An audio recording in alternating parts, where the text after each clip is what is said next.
एका मिक्सिंग बाउलमध्ये 1 वाटी राजमा घेतलाय, 2 ते 3 वेळा स्वच्छ पाण्याने धुवायचा, त्यामध्ये 1.5 ग्लास पाणी घालायचं, 6 ते 7 तास भिजण्यासाठी बाजूला ठेवायचा।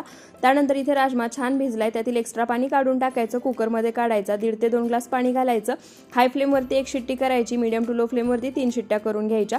गॅसवर कढई गरम करायला ठेवून त्यामध्ये 4 चमचे तेल घालायचं। तेल गरम झालं की त्यामध्ये इथे मी 3 मध्यम आकाराचे कांदे उभ्या स्लाइसमध्ये चिरून घेतले आहेत ते घालायचे आणि सोनेरी रंग येईपर्यंत तळून घ्यायचे।